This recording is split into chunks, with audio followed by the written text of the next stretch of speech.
بالبداية عندنا فيديو من الشيخ أبو عائشة الشريف. أصر أنه يكون مشارك في هذه الحلقة وأرسل إلى فيديو. إن شاء الله نعرض الفيديو ثم تعلقون عليه سماحة الشيخ.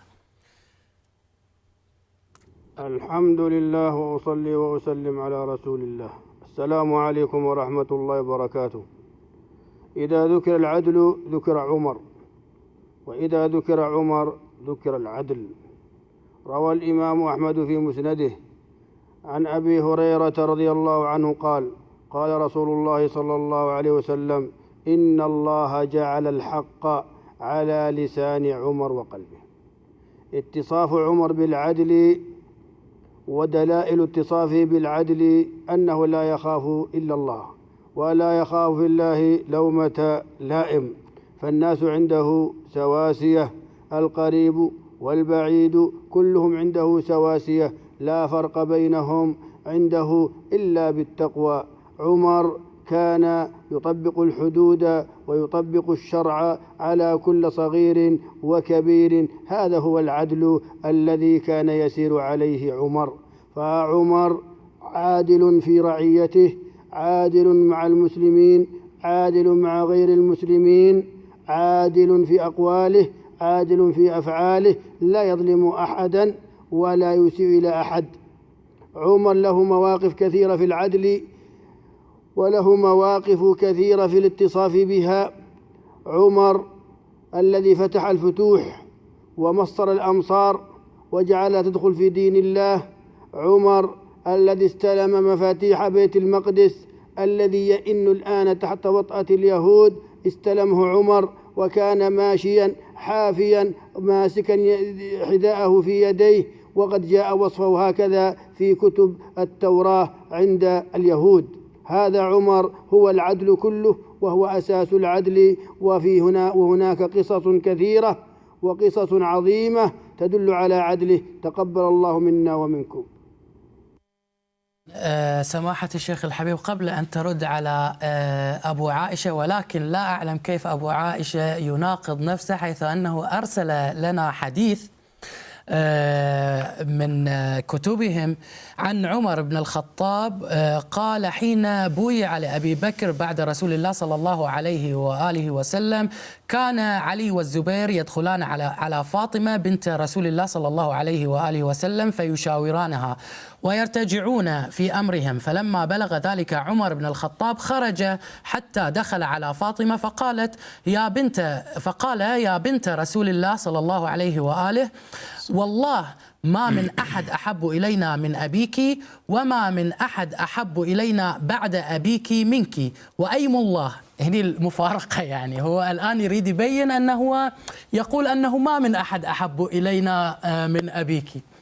المفارقة العجيبة واللي ما انتبه إلها أبو عائشة، يقول وتتمة الحديث: وأيم الله ما ذاك يمانعني إن اجتمع هؤلاء النفر عندك إن أمرتهم أن يحرق عليهم البيت. فهو أيضا راسل هذا الحديث، ما أدري يعني شلون عند الموضوع.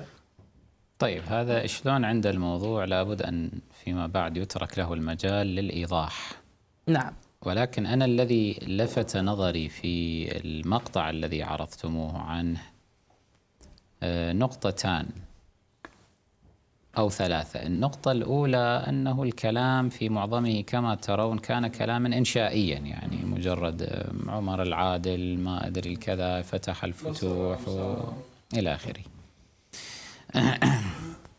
ونحن بالمناسبة لا ننازع في أنه فتح الفتوح، يعني مو مشكلة. طغاة بني أمية وطغاة بني العباس الذين نحن والمخالفون متفقون على يعني سقوطهم الشرعي والأخلاقي، أنهم ليسوا عدولا وأنهم كانوا حتى فسقة، متفقون نحن. يعني بعض خلفاء بني أمية خلفاء بني العباس هم أيضا فتحوا البلاد ومصروا الأمصار، يعني هذه بذاتها ليست يعني فضيلة يمكن أن تشفع للشخص حتى يتولى في الله. كذلك مسألة الزهد، هو ذكر مثلا قضية أنه وكان يحمل نعله، ما أدري يعني زاهد على أساس، لا بس إذا كل زاهد ينبغي أن نجعله على رؤوسنا، فرئيس الأورغواي لازم نخليه على رؤوسنا لأنه أزهد الزاهدين في عصرنا. نعم. إما الآن رئيس الأورغواي الآن أو اللي قبل سنة ونص هالشكل. أكو رئيس الأورغواي إذا تعرفون عن حاله، وناسي أنا اسمه شنو، شوية واحد سمين، هذا معروف أنه كان جدا زاهد في عصرنا هذا، حتى أنه راتبه الذي يتقاضاه من الدولة ما يتجاوز 1000 وشوية دولار. تخيل رئيس دولة 1000 وشوية دولار، ومتبرع بثلثيه هو للجمعيات. شنو اسمه؟ خوسيه موخيكا. خوسيه موخيكا رضي الله عنه وأرضاه. زين. هذا خوسيه صاحبنا 1000 وشوية دولار راتب، ثلثاء الراتب متبرع به للناس، للجمعيات الخيرية، ياخذ فقط الثلث. عنده سيارة بالاصطلاح الكويتي يسمونها قرنبع، ما ادري سامع، يعني سيارة جدا رقة، سيارة جدا يعني تعيسة وكذا، وبيت أتعس، مصورين البيت، أنا شفت تقرير كامل عنه. البيت عبارة عن حجرتين وغرفة هالشكل ومطبخ ما أدري شلون، وكل البيت كله يعني متهالك، ومزرعة صغيرة يوميا يروح ما أدري يربي دواجن ما أدري شنو، يروح إلى عمله، والناس هالقد يحبوه، جدا زاهد، وبالفعل زاد يعني لا يتصنع. هو عنده ميول اشتراكية قديمة، فلذلك يتزهد يعني.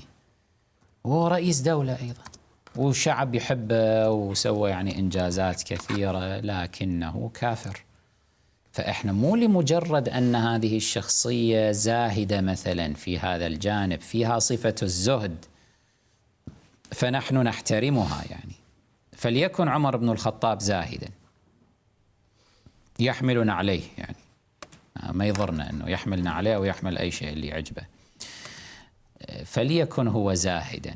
لكن ماذا نفعل مع ظلمه وإجرامه؟ يعني ظالم زاهد أو منافق زاهد أو كافر زاهد، أيشفع له زهده فيرفع عنه إثم الكفر أو النفاق أو الظلم أو الطغيان؟ كلا، يعني لا يقول بذلك ذو مسكة من العقل.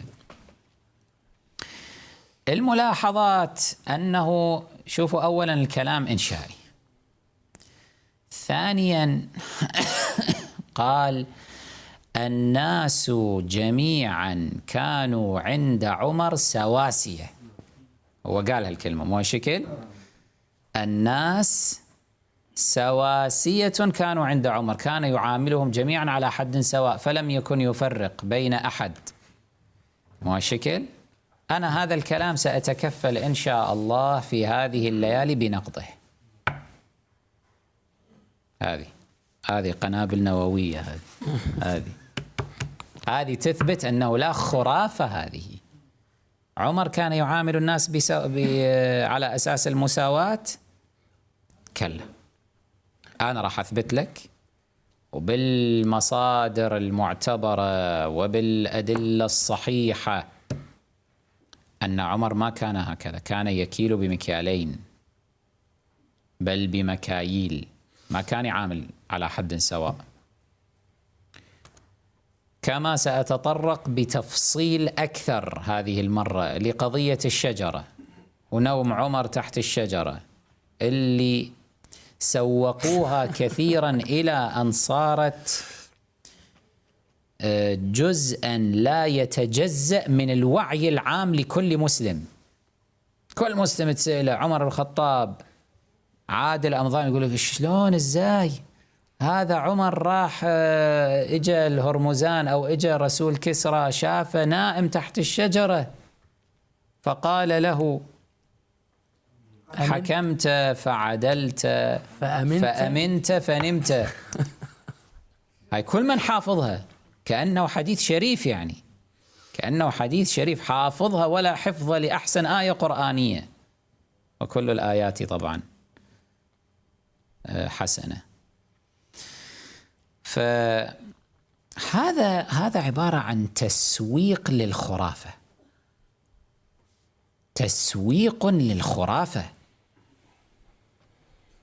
هذه القصص الأسطورية ليس لها واقع، ليست حقيقية، عبارة عن منسوجات تراثية أسطورية أشبه بحكايا العجائز، لا لها سند صحيح ولا لها أصل صحيح ولا لها طريق معتبر، وكلها ظهرت بعد قرون ظهرت.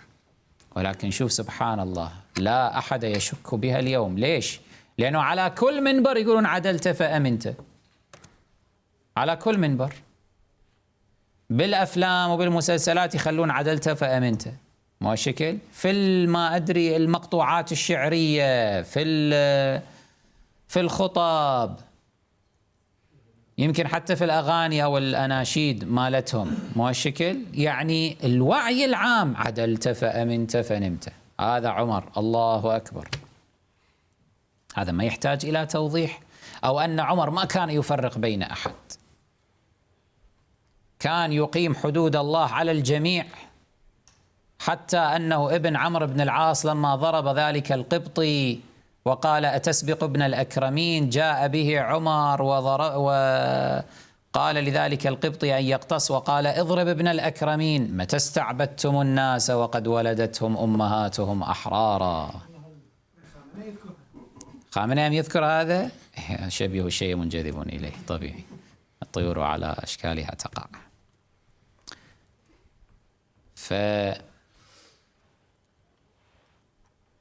عجيب هذا خامنئي، متى طرح هذا الموضوع؟ متأكد يعني؟ زين، هو مو مشكلة. خميني مدح عمر بقصة خرافية أثبتنا ذات مرة تفاهتها، وأنها حتى أهل الخلاف لا يعترفون بها، وإن شاء الله من عيدة من جديد لا بأس. وخامنئي يعني نعم، أعتقد بعد 5 دقائق للصلاة ممكن نعرض فيديو أو نعم. بس خلي أكمل هاي التعليق. فأقول أنه هذه أمور تحتاج إلى تبيان. عمر كان عادلا، كان يعامل الناس على سواء أم لا؟ فلازم أبو عائشة أو غيره من مشايخ المخالفين أو المحبين لعمر بن الخطاب لابد يكون عندهم طولة بال ويانا، ويسمعون ما نطرح ويردونه إن استطاعوا. هاي الملاحظة الثانية. الملاحظة الثالثة، قال في كلامه وهنالك قصص كثيرة. هو مشكلتنا في هذه القصص التي تروى عن عدل عمر، قصص حقيقية صادقة أم كاذبة؟ حكاية عجائز أم أحاديث صحيحة وليس عليها غبار؟ حتى إن افترضنا أنها رويت في بعضها بسند صحيح، ألا تحتاج إلى تأمل لنرى أنها هل تليق مثلا بجلالة النبي الأعظم صلى الله عليه وآله؟ يعني إذا قصة مثل هذه أنه تسيء للنبي صلى الله عليه وآله حتى ترفع من شأن عمر، يمكن تصديقها؟ لا يمكن. هذه الأمور تحتاج إلى نقاش يعني.